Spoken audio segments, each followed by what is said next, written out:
का जो समय बचा है वो लगभग 1 साल का बचा है और ऐसे में तमाम जो पॉलिटिकल पार्टियां हैं वो अपने अपने समीकरण साधने का प्रयास कर रही हैं। ऐसे में एक बड़ा सवाल उभर कर आता है कि इस चुनाव में दलित वोट बैंक है उसका सबसे बड़ा चेहरा कौन सा होने वाला है। क्या मायावती के नाम पर लोग जाने वाले हैं जो दलित समुदाय से आते हैं, या फिर आज़ाद की तरफ इस बार रुख रह सकता है, क्योंकि दोनों की राह कहीं ना कहीं एक जैसी दिखाई पड़ती है और दोनों का जो वोट बैंक है वो भी दलित समुदाय के इर्द गिर्द घूमता हुआ दिखाई पड़ता है। तो ऐसे में मायावती को लेकर आज़ाद की सोच क्या है और आज़ाद को लेकर मायावती की सोच क्या है, अपने आप में ये बड़ा विषय उत्तर प्रदेश में बनता चला जा रहा है। क्योंकि कई जानकार राजनीति के ये कहते हैं कि अगर मायावती और आज़ाद एक मंच पे आ जाएं तो जो 20-22% का दलित वोट बैंक उत्तर प्रदेश में है वो एक तरफ जाता हुआ दिखाई पड़ सकता है, और अगर एक तरफ गया तो यहाँ पर तमाम पॉलिटिकल पार्टियों के लिए अपना कह सकते हैं कि सियासी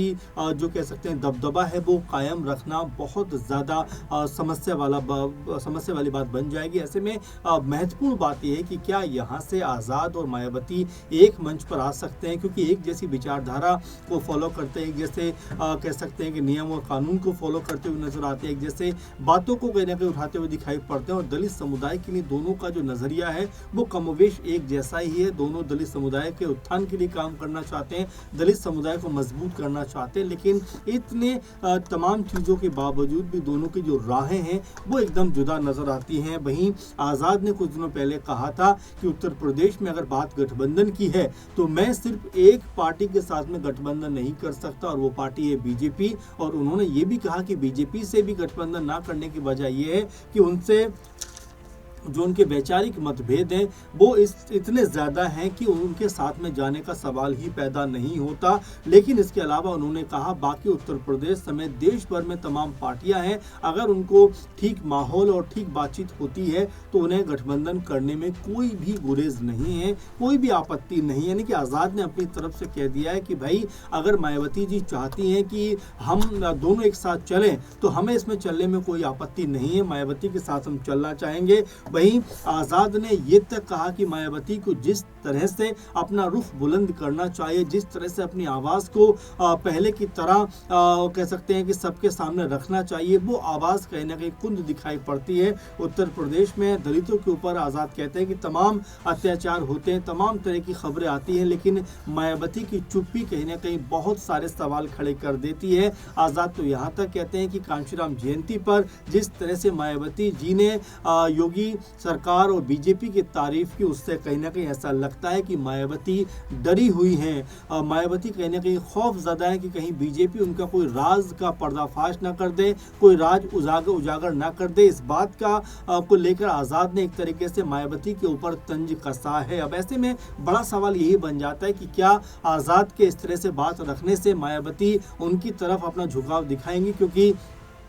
मायावती के पास भी इस समय कह सकते हैं कि कोई बहुत बड़ा जनाधार दिखाई नहीं पड़ता, कोई बहुत बड़ा उनके पास में कह सकते हैं कि इस समय संगठन में ताकत दिखाई नहीं पड़ती। कुछ दिनों पहले जिस तरह हमने देखा कि नसीरुद्दीन सिद्दीकी जो बड़ा चेहरा थे बीएसपी के एक समय, वो पहले कांग्रेस में शामिल होते हैं, फिर सपा में शामिल हो जाते हैं। एमएच खान जो पूर्वांचल से उन्नाव से बड़ा चेहरा थे बीएसपी का, बहुत समय तक बीएसपी के साथ रहे, वो सपा में जाकर अब शामिल हो जाते हैं। तो ये तमाम झटके जो मायावती की पार्टी को यहाँ पर लगते हुए दिखाई पड़ रहे हैं, तो क्या ऐसे में अब उनको भी समझ आएगा कि चलिए अगर आज़ाद के साथ में हम गठबंधन कर लें तो कहीं ना कहीं एक दलित वोट बैंक जो है वो एक तरफा आता हुआ दिखाई पड़ेगा। क्योंकि युवाओं के बीच में आज़ाद की जो छवि है वो काफ़ी ज़्यादा दमदार बनती हुई दिखाई पड़ रही है, और ना सिर्फ दलित युवा बल्कि मुस्लिम युवाओं के बीच भी आज़ाद की जो लोकप्रियता है वो लगातार बढ़ती हुई दिखाई पड़ रही है। तो ऐसे में ये सवाल भी उठता है कि क्या मायावती और उनकी लोकप्रियता को देखते हुए क्या उनकी तरफ जो है गठबंधन का कह सकते हैं कि जो पेशकश है वो करती हुई दिखाई पड़ सकती है, और क्या यहाँ पर जो राजनीति है वो अपने आप में दलित की जो राजनीति है वो एक तरफ होती हुई दिखाई पड़ेगी मायावती और आज़ाद के आने के बाद। ये तमाम तरह की संभावनाएं, क्योंकि उत्तर प्रदेश की बात करें तो आने वाले 1 साल के अंदर चुनाव होना, और ऐसे में 403 विधानसभा सीटों में से लगभग 86 सीट ऐसी हैं जो आरक्षित सीटें मानी जाती हैं, यानी कि पे उनके ऊपर अनुसूचित जनजाति के लोग या उस समुदाय के लोगों को वहाँ पर आरक्षण मिलता है और वहाँ की जो राजनीति है एक तरीके से उस पर दबदबा अपना मायावती के साथ में आज़ाद भी कायम करना चाहते हैं। आज़ाद तमाम लोगों से बातचीत भी कर रहे हैं। आपने देखा कि चाहे पल्लवी पटेल हो, चाहे स्वयं प्रसाद मौर्य हो, चाहे आजम खान हो, इन तमाम लोगों के संपर्क में आज़ाद दिखाई पड़ते हैं। और क्या ऐसा माना जाए कि आज़ाद जो है उत्तर प्रदेश 2027 का जो विधानसभा चुनाव होने वाला है उसके लिए अभी से अपनी रणनीति को पुख्ता करते हुए दिखाई पड़ रहे हैं, क्योंकि 22% के आसपास अगर देखा जाए तो उत्तर प्रदेश के अंदर दलित वोट बैंक है और वहीं 17-18% जो है उत्तर प्रदेश में मुस्लिम वोट बैंक है। यानी कि अगर दोनों को हम मिला दें, दोनों को एक मंच पर रख दें तो ये तकरीबन आंकड़ा 40% के आसपास का बन जाता है। और सरकार में आने के लिए अगर ये वोट बैंक एक तरफ आ जाता है तो कोई भी पार्टी जो है वो सत्ता में आ सकती है। तो क्या यहाँ पर मायावती और आज़ाद जो है वो एक सोच और एक ख्याल के को अपने साथ लेकर आते हुए क्या गठजोड़ करने का प्रयास कर सकते हैं? क्योंकि आज़ाद के बारे में जैसा मैंने कहा कि बहुत ज़्यादा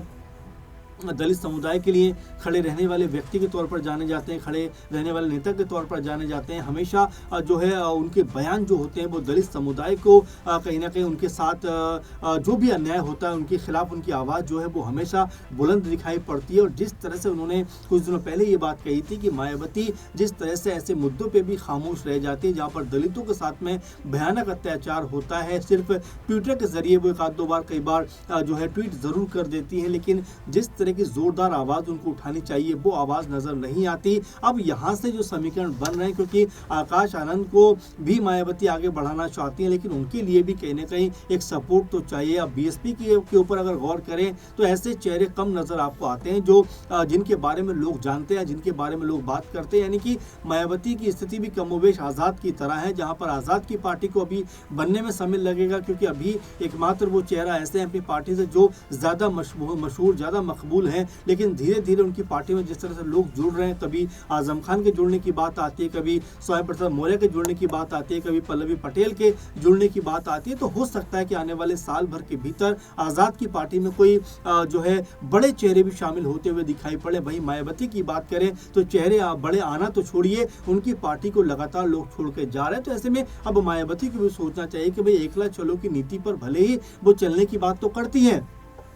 लेकिन क्या ज़मीनी स्तर पर इसको ये माना जाए कि ज़मीनी स्तर पर ये चीज़ें कह सकते हैं कि एक तरीके से उनके लिए मददगार साबित हो सकती हैं? क्योंकि अगर हम बीते चुनाव की बात करें, 2024 के लोकसभा चुनाव की बात करें, तो महज 8 से 9% का वोट उनके पास आया था, जो उनके लिए बहुत हैरानी की बात इसलिए हो जाती है कि उत्तर प्रदेश में मायावती का एक मजबूत दबदबा और जनाधार रहा है। 20-22% जो दलित वोट बैंक की हम बात कर रहे हैं वो लगातार उनका मजबूत एक कह सकते जनाधार रहा है, लेकिन यहाँ पर लगातार उनकी जो कमजोरी है पार्टी की वो निकल कर सामने आ रही है। लगातार जो जनाधार है उनका वो उनसे घटता हुआ दिखाई पड़ रहा है। और ऐसे में आज़ाद के साथ अगर वो हाथ मिलाती है तो एक मजबूत कह सकते हैं मंच उनको भी मिल सकता है और एक मजबूत जो गठजोड़ है वो यहाँ पर होता हुआ दिखाई पड़ सकता है, क्योंकि वो लगातार कहती रही है कि भाई सपा के साथ में उनको धोखा मिला, कांग्रेस के साथ में उनको कोई सपोर्ट नहीं मिला। तो क्या यहाँ पर आज़ाद के साथ में मिलकर उत्तर प्रदेश में राजनीति का एक अलग माहौल वो तैयार कर सकते हैं? और क्या